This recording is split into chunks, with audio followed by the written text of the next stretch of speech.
I'm preparing to do a call-in interview with Stefan Milieu. I don't know if you know him. He's great. He's got about 400,000 subscribers. And I'm going to do a call-in with him on Monday. I'm going to do about an hour on RK. So we did a Skype test for that today. And then he recommended a book called BioHistory by Dr. Penman, I think it was, who is a guy in Australia. And he's basically, it's not exactly... It meshes beautifully with RK, although he's got his own theories, his own letters and formulas and stuff. And I think probably the best way to describe what I just saw of this little bit of biohistory is that, let's just say RK is quantum, and then this guy's theory is more relativity. One works kind of on the small scale, RK in terms of the individuals, what individuals like and don't like, or why they are attracted to certain kinds of philosophies, and then what he seems to be doing, excuse me, because I just ordered his book, I haven't read it yet, but I watched Stefan do an hour with him, and basically what he's talking about is he's trying to, this Australian guy, I think it's Penman, is trying to kind of codify these things in terms of the big picture of civilizational cycles, and I'll spend a little time on this because I think it's really cool. I haven't read the book, but I heard about an hour of it, and I was, I had that same kind of like, whoa kind of thing I kept getting when I was reading the RK book. What he's basically saying with his biohistory, he's got 3 different values that he's talking about. I thought they were pretty useful too. He's talking about C for CVS, like my pharmacy. C for civilization is a value for civilization. V is a value for vigor, which is basically the intensity of the belief system, the confidence system.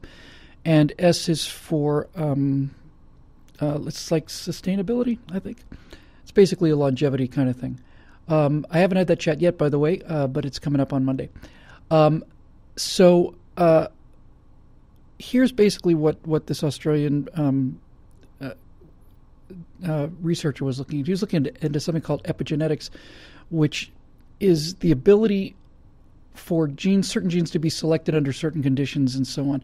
And he was talking about a lot of cool things like how scarcity of food in a civilization, which is K-selecting, actually produces like slightly less testosterone. He was talking about testosterone levels in civilization, and that if they're too high, you get this kind of, banditry, you get this kind of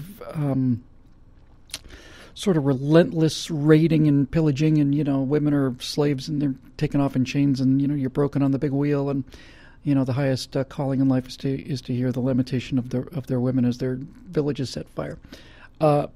He says that when you get into some of these situations, that the testosterone level comes down, civilization goes up. But what he's really talking an awful lot about was, like I said, I haven't read it yet, but stuff that really rings is he was talking about how religions, especially monotheistic religions, especially Christianity, although Judaism as well, are basically,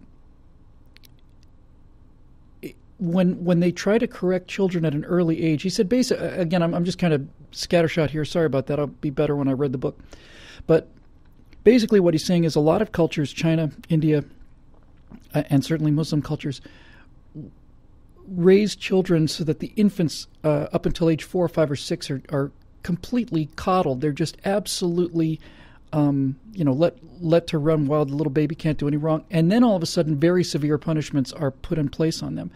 And his research shows that people like this don't do nearly as well as children who are kind of molded and guided, and he used the word controlled, at an early age, and that actually made a lot of sense to me. He was talking about the peak of Western civilization, C. He said that the peak of vigor, belief in that civilization was in the 1600s, and has been declining steadily since then and precipitously lately.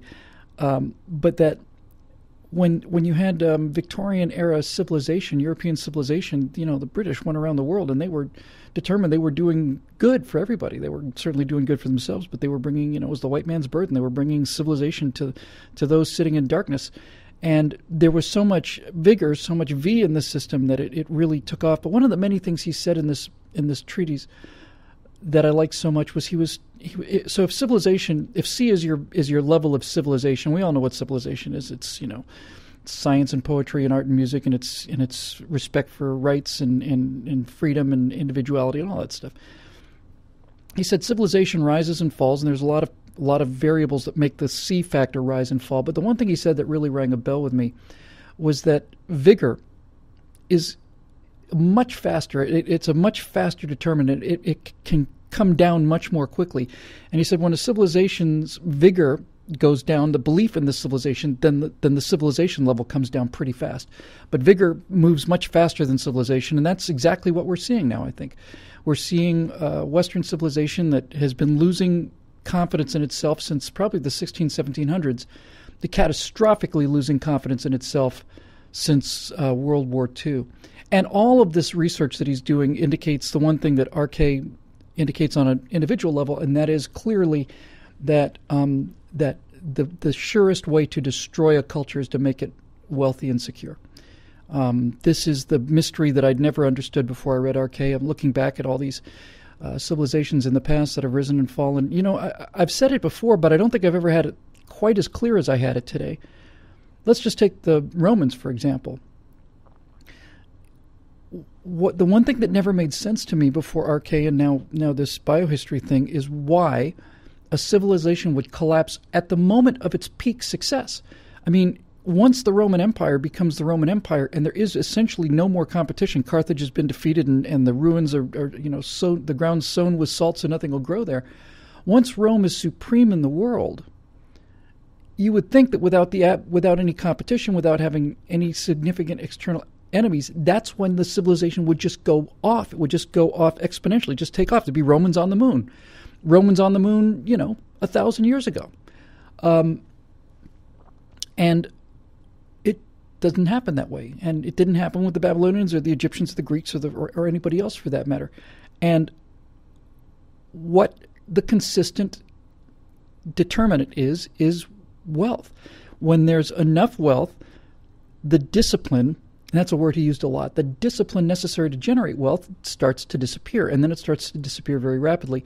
And it can happen in 2 or 3 generations. And again, if you want to come back to the micro on this, it's pretty easy to see it can happen in 2 or 3 generations. Another book that had a profound impact on me is Myth of the Robber Barons, and I've forgotten the guy's name now. He's a professor at Hillhurst College. And what he did was he looked at entrepreneurs, in these 1800s and so on. He talked about market entrepreneurs versus political entrepreneurs, and political entrepreneurs would be people like Fulton, who tried to legislate steamboat routes, and then Commodore Vanderbilt, who basically just said, we're going to just compete and we're going to lower prices and we're going to do better. And they looked at railroad tycoons and all this other stuff. But the one thing he did say, it's almost parenthetically, but he took a look at Scranton, Pennsylvania, and a bunch of the big steel concerns there, and he looked at a number of families, and he looked at their history. And what he's found repeatedly is that first generation, let's say it's Andrew Carnegie, right? He gets off the boat from Scotland, he's got $24 in his pocket or something, becomes the richest man in the world. I'm not talking about Carnegie specifically, but a number of families, this is the pattern. You have this one incredibly hardworking, disciplined, bright risk taker. They make Burton Folsom, yeah, he's a great guy. Thank you very much, Northcott Michael. So that first generation guy, like a Carnegie or a Vanderbilt or whatever, make a ton of money by offering tremendous value to the people. He doesn't get to point a gun at people and steal their money. Carnegie became rich because he made a tremendous amount of steel, and Vanderbilt became rich because he provided incredible low rates and high quality and safety and stuff. So that first generation person, extremely disciplined, hard worker, competitor, big competitor, makes tons of money. The second generation generally maintains the money, and the third generation squanders the money, and they come right back down, and the money goes back out into the society, just pissed away in Ferraris and Ukrainian hookers, and the next thing you know, he's broke, and it's time for somebody else to kind of come along with that. So, all of these things. The nice thing about this is that it all makes sense. It all ties in. It makes intuitive sense, makes biological sense, it makes historical sense. And I just, can't wait to get a hold of this book because, as I said, it's charting, a little larger scale. This idea of a civilization value that goes up and down, and vigor and so on, and child rearing practices. He's talking about the endocrinology of it. He's talking about how, literally he's looking at cortisol levels and looking at, society-wide cortisol levels and testosterone levels and so on. One of the things I've been thinking quite a bit lately as we watch this world of ours just literally coming apart at the seams. I don't have to sugarcoat anything for this crew. But American society, especially if you want to isolate where I'm going with this, let's just take the modern liberal university campus, let's take Oberlin College or something like that, is so overly feminized that it's falling apart. Now, a lot of people, a lot of politically correct people, they start huffing. You can see the smoke coming out of their ears. But there's no question that's what it is. There's just too much estrogen there. Now, you can see what a world with too much testosterone looks like because you can just look right at Nazi Germany, and that wasn't a particularly pleasant place to be, but that was 100% masculine values, 100% testosterone, a horrifically over-masculinized society. I think this society is rapidly becoming overly feminine. It is overly feminized, and when you get to the bleeding edge of it, out there in academia, and people like Lena Dunham and that whole crowd, it's simply going to collapse because you can't just do things because they feel good. You can't succeed, and you can't have colleges that don't test students empirically. You just can't. You have no way to measure what people have learned, and they're more and more and more. They're worried less about what they learn and more worried about how they feel about the little that they learned, and all the rest of this stuff. So all I'm talking about is balance. It's not like I don't want to see a overly testosterone-driven, overly masculine society. I don't want to see an overly feminine society. I want one that's in balance. 1960 Mad Men may have been a little more masculinized than we wanted to, but it's a long, long way from Nazi Germany. Somewhere in there is the sweet spot where there's a balance between softness and hardness, a balance between compassion and courage, and a balance between emotional sentimentality and reason, and facing unpleasant facts. And boy, did we ever miss that bus stop? We have gone so far in the other direction. It's just kind of nutty.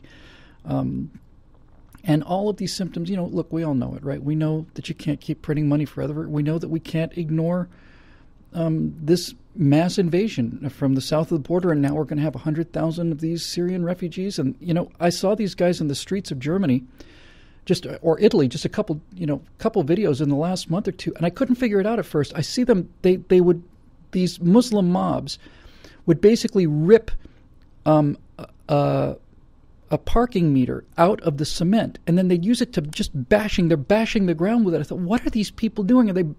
Are they just determined just to bash where the parking meter used to be? And I realized, no, what they're doing is they're bashing the concrete so they have something to throw. Everywhere they come from, there's, rocks in the streets because there is no street. There's no paved streets over there, basically. Just rocks everywhere. You look at Syria, and it's nothing but even the developed parts are ruins. It's just concrete and rebar and badly made crap, and it's just rocks. And these animals don't have anything to throw, so they're basically taking, they're just chipping away the sidewalk and bashing it so they have something they can throw at people. I saw French police cars being run out of these banlieues, these Muslim neighborhoods, and just running away in retreat. And these 20-year-old, 18-year-old, 19-year-old men are screaming Allahu Akbar, and the French police are hightailing it out of there. Kind of like what we see in American cities, like, Baltimore, let's say. So what does that tell you? What signal does that send to these rioters, either over there or over here, or all these lawless, savages? What message does that tell them when law enforcement runs away from them? Well, it tells them that they're winning, is what it tells them. It makes them more bold and more violent and more evil and harder to take care of. And so, anyway, I just want to just one thing I've been wanting to talk about a little bit on this whole arcade thing is this idea of, I've been watching, I mean, the whole job I do is to try and keep my finger on the pulse of what's actually happening in the world. So I read a lot, and I go to a lot of news stories. And then on the ones I think are really important, I go to the comment section. I'm very curious to know what people are saying about the news stories, and especially given the nature of it. For example, if you see a story on Hillary Clinton's trustworthiness in the New York Times, and 9 out of 10 comments in the New York Times say we don't believe Hillary Clinton, then you've got a pretty good handle on the fact that she's got a real problem. And I've been watching the stories of this, Muslim invasion of Europe, and Europeans are suddenly terrified. They're terrified. And they got a right to be terrified. There's a little bit of Schadenfreude in here in the sense that, we Americans were just nothing but a bunch of knuckle-dragging barbarian savages, nothing but filthy racists, because we're armed to the teeth and because we want a secure border with a fence and checkpoints and IDs. What a miserable, hateful, spiteful, mean-spirited, flinty-hearted, ignorant, racist group of baboons we are. Because we had an immigrant problem and they didn't. They got to sit in their cafes and enjoy their prosperity and enjoy their security paid for by the American taxpayer and the U.S. Navy and Army and Air Force and Marines and Coast Guard and all that stuff. Now, all of a sudden, they've got an immigrant problem. Now, what do we learn from Europeans? What do they want? They want borders. They want barbed wire. They want strict controls. They want to shut down the immigration completely, and there is not a gun for sale in the continent of Europe. They're gone. They're off the shelves. Everybody's buying guns. Just finally, once they get a sense of the things that we've been dealing with for a long time here, and it turns out they're exactly like us. So there's a little bit of kind of like, ha-ha kind of thing in there if it wasn't the end of the world. So here's what's interesting to me. Here's what's interesting about this arcade theory. If you think about the fact that prosperity drives people from disciplined, hardworking, competitive K selection to undisciplined, libertine, immoral, unethical, do what's right for me, if you don't get caught then you didn't break the law kind of R selection, then there is no way to stop that wave, because the only way to stop this disease of prosperity is to lose the prosperity. It's in a collapse. And I've come to believe that is the case, in fact, that it's inevitable. And not enough to make you go home and pack up and go to Montana and get your beans and ammo together. But there is something in here. 2 or 3 things in this that's interesting. First of all, if you buy this whole premise, and I do because I think there's just masses of evidence, the one thing I find in the comment streams about these immigrant issues now in Europe is that common everyday Europeans are starting to say things like, we need to buy guns and we have to stop this. I've never seen this before. It's an awakening to the threat because you can no longer ignore the threat. That's one of the things that's an important distinction between R and K, between liberals and conservatives. Conservatives would rather worry now so that we can be safe later, and liberals would rather worry later so they can feel safe now. This threat sensing part of the brain, the amygdala, mine is firing off every day. I've read enough history and I know enough how these threads are connected to be pretty much terrified every day. I'm alarmed. I'm alarmed at what I'm seeing. I'm alarmed at the breakdown of civic society. I'm alarmed at the toxicity of the American inner cities. I'm alarmed that you can't keep printing money forever. I'm alarmed at the weakening of American strength. I'm alarmed at the growing strength of Russia, China. I'm alarmed at this Muslim invasion. I'm alarmed, and I'm supposed to be alarmed. That is not an unusual or a misfiring. These are alarming things. And I would put myself on the leading edge of people whose eyes are looking for these kind of things. But what's interesting is that if there's a bell curve of people like us, the strata loungers out here on the 3 standard deviations to the right of people whose eyes are open, we have a historical background, we know what people are like, we know what happens to civilizations. What's interesting is that bell curve is working its way through the system as these symptoms of this immigration nightmare, this invasion, let's just call it what it is, as the symptoms of these invasions are growing and they become more and more brazen and bold, a bigger piece of that bell curve is starting to get to the point where people are waking up. And you can watch it. You can watch the comments of the Europeans who were the most self-hating, the low on vigor, the no, we don't believe in our civilization, everything is equal and everything, and we probably deserve to die, and blah, blah, blah, blah, blah. now, this is a complex thing. They don't want that unpleasant realization that things are going to hell, which we have to deal with every day. But because we have the courage to deal with it, we're better equipped to deal with it. The reason liberals put their fingers in the air every time they hear something different is it's physically unpleasant to them to hear an opposing viewpoint. It's physically unpleasant to me too, but I do it. And it's not as unpleasant to me as it is to them because I do it so many times that, my threat level response is now saved for people actually shooting at me or engine failures in single-engine airplanes. That's what gets me motivated now. I don't have to worry about some kid chewing a Pop-Tart in the shape of a pistol. I don't have to panic over that. So what I'm trying to get at is if you take this to be the case, and that liberals are basically avoiding this because they don't want the unpleasantness of, forget about realizing that they're wrong, because they simply can't face the fact that we're heading towards civilizational collapse and potentially a gigantic war for survival. Here's where I'm kind of going with this. For the true believers on the far side of the curve, on the opposite side of the curve for us, they could look out of their windows in their balcony, look down on the street in Oslo or Berlin or Munich or whatever. See, let's take Munich. Let's say you see some blonde German woman being gang raped by a bunch of these Muslim savages down there.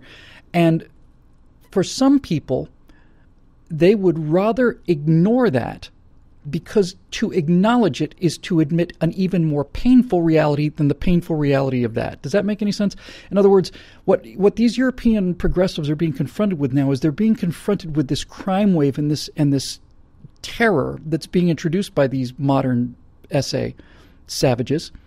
And now they have to make a decision. Which one of these do I ignore? If I ignore the rape that's happening right in front of my eyes, the individual act of rape, then I can still pretend that this is just a small group of people and this is a cultural difference and maybe we're dressing a little too provocatively and maybe we ought to look at what we're blah, blah, blah, blah, blah, blah. You can still hang out in your little lifeboat of insulation and not have to face the fact that we're really at war now, that they've been at war with us forever, but we now have to really start thinking about this. And some people will ignore that, and they'll live in their little bubble, and they'll literally close their eyes. Like the woman who was helping with these refugees, a story that broke about a month or two ago. Some woman was working with these immigrant refugees, and she went into one of these neighborhoods, and she was raped by these people, imagine. And then she covered it up, and her colleagues got her to cover it up because to admit what had actually happened, they said, would reflect badly on the immigrant community. In other words, if we report this rape, then people out there will assume that some of these Muslim immigrants are rapists. And we can't have that happen because even though it's true, if it turns out that we're wrong about them, then we're wrong about everything. And we don't get to live in our little bubble of denial anymore. And I think that's what's going on over there right now. I think more and more Europeans every single day, and Americans too, are waking up to the fact that now the evidence in front of our eyes is so overwhelming that we know that because I made this transition a long time ago and so did all you guys, that they are no longer able to look away from it. It's now the unpleasantness and the emotional stress of seeing what's happening in front of their eyes is now greater than the stress of looking away and pretending that I'm not going to see it. And it's happening in this country too. And I got to tell you, there's a couple more things I want to say about this whole issue, because it's been 2 weeks since we did the show, but I have to tell you, even in that time, things are changing rapidly out there, rapidly changing, and not entirely for the worst. Excuse me, so I have a little remnant of that cough there.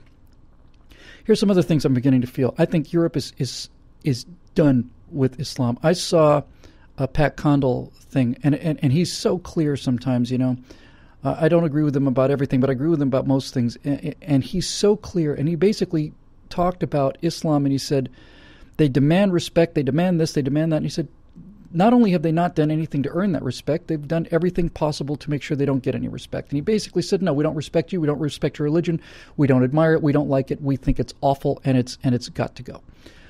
We don't need it here, you can keep it where you want to, but we're not gonna tolerate it here. And that kind of thing, even 2 years ago, would have been unthinkable. But I think this latest group has been so shocking and so brazen that people are beginning to wake up to it. And I'll tell you something else too. This is the mistake. See, we have so many problems with civilization and decency. There's so many problems that come from this prosperity and this security. But our enemies of civilization have a little cycle of their own. And the one mistake that these people make all the time is they act too early. They shoot too soon. The Japanese are a classic example of this. Japanese believed that Americans were completely decadent and that we wouldn't fight because they'd seen the Roaring '20s and they thought we were soft and weak and couldn't possibly stand up to their martial spirit. And if they'd waited 20 years, they probably would have been right. But they shot too soon. Hitler assumed the same thing about Britain, that it would not fight. He was right about France. He was wrong about Britain. Held him up. And he shot too soon. If he'd waited another 2-3 years, he would have had overwhelming superiority. Although the British were starting to catch up. But you get the point, right? They shoot too soon. If this immigration issue, this slow kind of, hudna, this kind of truce and this kind of deceit thing, if they'd let it go for another 20 years, that's not a long time historically. If they'd just basically been kind of polite and kind of quiet and just kept their heads down and done their own thing but not been so brazen about it for another 20 years, the number of Muslim immigrants in Europe would have been much higher as a percentage, and also the number of people capable of resisting them emotionally and mentally would have dwindled to 10%. People who remember World War II, or at least had parents in World War II, because I'll tell you something about these millennials. I know I'm pretty hard on them, and there are millions and millions of exceptions. Maybe half of them are exceptions. But if you think these kids are going to stand up to these guys, if you think that these kids who start to cry when the internet's down for an hour are going to stand up to teenagers who've been raised to slit human throats, that ain't going to happen. So,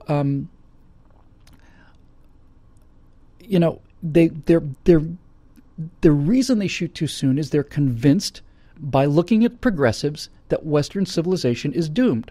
And if you look at progressives, it is doomed. They know it. We know it. Everybody knows what weakness is. We know what Obama looks like compared to Putin. We know it. Everybody knows it. We know it, and they know it. And they assume that all of us are as weak as Obama, that all of us are as weak as these university professors, that we're all Lena Dunhams, and we're all, Matt Damons, and nobody's going to fight for anything. And they shoot too soon. They can't wait. They get over anxious, and they fire too early.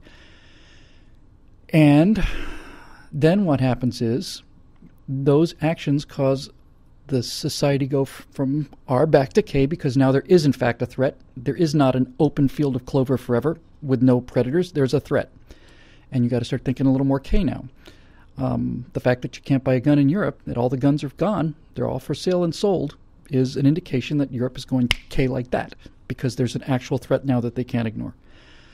So it can happen pretty fast. Now, I personally think that this is not a breakable cycle, but there are a couple things that are interesting about this. First of all, I think this is the first time in the cycle of civilization, on and off, that we've understood what happened. I think throughout all of these cycles, the people who are preservers of the remnant could look at what was happening and see it happening, but not know why it was happening. I think with these theories, we actually know why. And as I've said 100 times before, this is the first time that common people can talk directly to each other because of the internet. And when I started on this kind of line of thinking 5, 6, 7 years ago, the first thing I realized was that it's the fish rots from the head down. It's the guy in the palace in the silk robe and the silk slippers that sneaks out at midnight and opens the gate of the city to the barbarians, while the common people are on the walls ready to fight and die to protect that city. So we don't have to depend on our elites. We look at Barack Obama, Hillary Clinton. We look at these people who want nothing but power, who instead of strengthening the society, want to make the society more dependent on them for their own personal political gain. Same thing with Europe and the European Union, just a bunch of elitists who have basically anesthetized their population in order to get personal political gain. They're opening the doors to these savages in the middle of the night because they have a death wish, but not all of us do. So I guess what I'm trying to say is, if this civilizational collapse is inevitable as more and more people become R, as less and less people work, fewer and fewer people work, fewer and fewer people compete, fewer and fewer people have discipline, fewer and fewer people are doing the right thing, more and more people every day are getting onto the welfare wagon, and they're on the cheating wagon, and they're on the, I'm not going to be an idiot, if the money's there, I'm going to take it, that kind of thing. then you're going to have a collapse. And where I am now is, and I think this is pretty much straightforward, if there's going to be a collapse, and I think there is going to be a collapse, then the sooner the collapse happens, the smaller the collapse will be. The longer it's delayed, the bigger and the deeper it will be. And this level of just raw barbarism may in fact be the mini collapse that makes the big collapse delayed or conceivably even avoided. So look, I don't mean to be overly depressing, but I'm going to be anyway. Because, reality is reality. It has its own rules, and whether we've got a handle on reality, whether we're accurately looking at reality is a question we'll deal with in a little bit. But if all of this is correct, and all these theories are correct, and all of these trend lines are in fact true, there's no guarantee they are, but it looks that way. Then we have to start asking ourselves some questions. And that is, not so much how do we prevent this, because it may be unpreventable. The question then becomes, how do we protect and preserve it against the larger collapse? How do we, it's like the Harry Seldon problem in the Foundation trilogy. If we're going to have this Dark Ages or some kind of general collapse, how do we protect what we love and revere so that A, it's not as affected, or maybe not affected at all. Well, it's going to be affected, obviously, but not extinguished. And secondly, how can we minimize the damage that's coming? One of the realizations I had is that,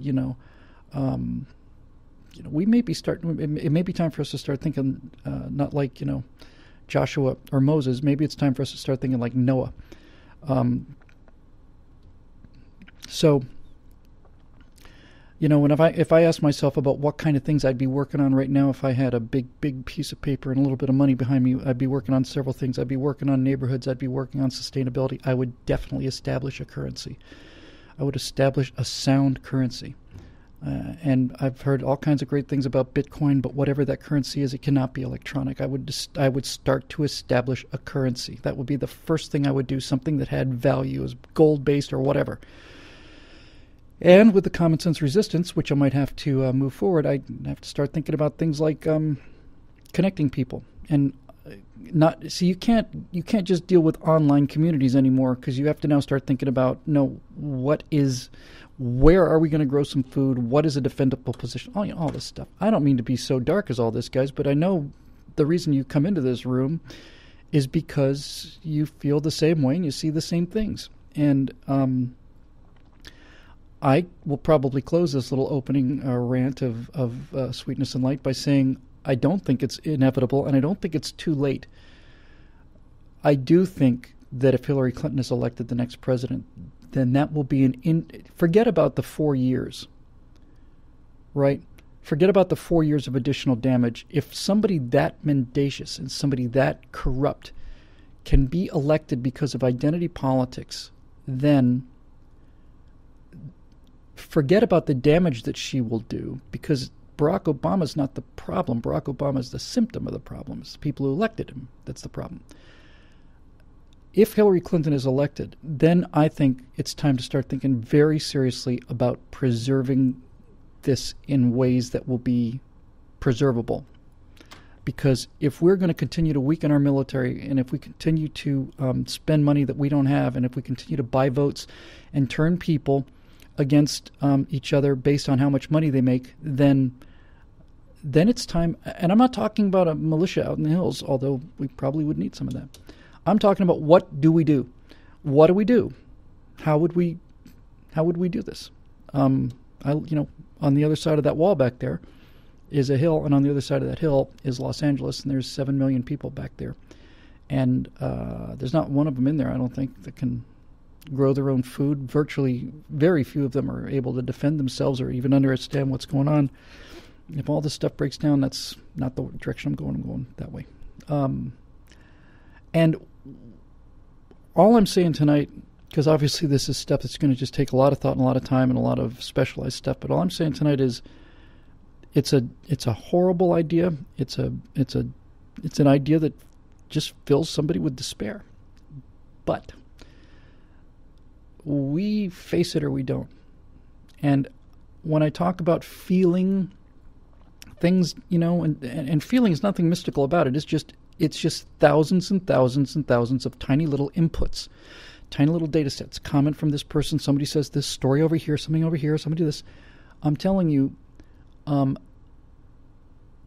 this country is really feeling a level of rage that I've never experienced before, and a level, I can feel it. I can feel that force field of this is about as much of this crap as we're going to take. I can feel it. And it's not just in this country. It's in the West. People are starting to get to the point when it's like, okay, time to wake up now. Time to wake up. We got real problems here. So now for the final cheery ending, we'll take the questions. There is a world that I don't think is, not only do I not think this is unlikely, if I had to bet, I think it's likely that somebody like Ted Cruz or Marco Rubio or both of them together or Ben Carr, somebody is going to win this Republican nomination. I don't think it's going to be Donald Trump. And if it turns out that we get a President Ted Cruz and keep the House and Senate, I've heard Ted speak, and I spent, when I was in Arkansas, I was following his father, and his father stayed for my whole speech. I thought it was very flattering, and we talked about it. I talked about an economy. What is an economy? Not economics, just what is an economy? And I heard his father basically saying that if Ted was president, this is what he would do on day one. And one of the things he said that I remembered very clearly was like, if Ted Cruz is elected president, on day one, he's going to issue an executive order that voids all previous executive orders, just voids them. That kind of thing could do it, because it's like everything else. It's a trajectory. It's a trend line, right? You can be in extremely deep trouble, but if all of a sudden the trend lines start to turn around, it gets you a second wind. It gets you a new lease on life. For example, if let's say I'm in incredible tax trouble and I've got all this debt and I've got a certain amount of income and I'm spending, and I have no concern. I'm taking out new credit cards and maxing those things out and blah, blah, blah, blah, blah, blah, blah, blah, blah. Well, pretty much sooner or later, people are going to start to pull the plug, but, I've got a lot of their money, so they've got some skin in the game. If all of a sudden I were to sell off the house, live in a much smaller house, sell off the big car, sell off all the toys, diligently conserve my money and start making payments on a debt, even if they're incredibly tiny payments on the debt, then you can say that this is something we might invest a little extra time into. It buys you a little bit of window. And if you continue those trend lines up and things start getting better, then they get better. Maybe this is as scared as we need to be, because something is changing, folks, right? I mean, you can feel it. Something's changing out there. The world is not as blind to these threats, and it's not just Islam. I was talking about them mostly, but people know that there is just complete lawlessness, that there's no rule of law anymore, that the IRS can target Republicans and not Democrats and get away with it, and Hillary Clinton can lie about top secret emails that are on servers because, number one, she didn't want the Clinton Foundation stuff in there, and number two, she doesn't want anybody to know that the United States of America supplied weapons to Al-Qaeda so that she could have her Libyan victory as a little bit of a gun belt that she can run on for when she was ready to run as president. These things are what's hidden on these servers. This weapons supply to Al-Qaeda to fight ISIS, and we're gonna go in there. We saw, he died kind of swagger nonsense. They didn't get a UN approval like Bush did. They didn't get congressional approval like Bush did. All this stuff is out there. They're running arms through Benghazi, and that's why they're trying to cover it up. If it turns out that you win this election, and a guy like Ted Cruz, I think, is uniquely qualified for this because he understands the Constitution, loves the Constitution, and is from a family that has dealt with these kind of tyrants and lawlessness in Cuba, then things can go that way as fast. So let's get out there and win this election. We got 1 year to do it, and that's basically what I'm going to be doing with the next year. I'm going to be fighting against Hillary Clinton and this crowd as hard as I possibly can, and at the same time, in here, in the Stratosphere Lounge, we're going to be starting to talk about what do we do if it turns out that we can't stop them. That's a reasonable position. You can't look at these situations. You can't look at, 18, 19, $20 trillion in debt, and China's economy and all of their money. It's completely, it's nothing there. It's fraud. There comes a point when you begin to realize, you're trying to sit on the brakes, you're trying to steer through traffic, you're trying to avoid the obstacles. Comes a point when you realize in a crash, I'm going to hit this thing. And it's funny how that works, because your brain starts working so fast in that crisis. I'm going to hit this thing, and it's no longer a question of how do I get out of this accident. I'm going to be in an accident. How do I mitigate this accident? Same thing for aviation things, by the way. And try and save the airplane, going to try and make a safe landing. Now, every now and then, you're going to go into the trees or whatever, and then it's like, okay, how do I point the nose between the trees so that I shear the wings off and slow this thing down so we can get out and walk away?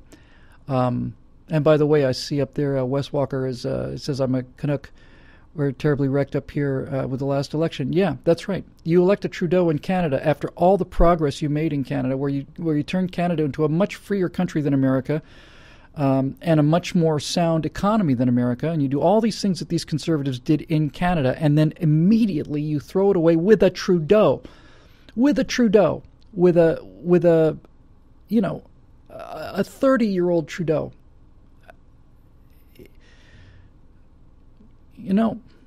It's not just us. It's them. But I do feel, I really want to just keep saying I'm going to close. I really genuinely, honestly feel that the tide of perception has turned. That more people now are aware that we cannot keep doing this than are not aware. So it just needs somebody to say it. It just needs that emperor's new clothes. It needs somebody to say what's true.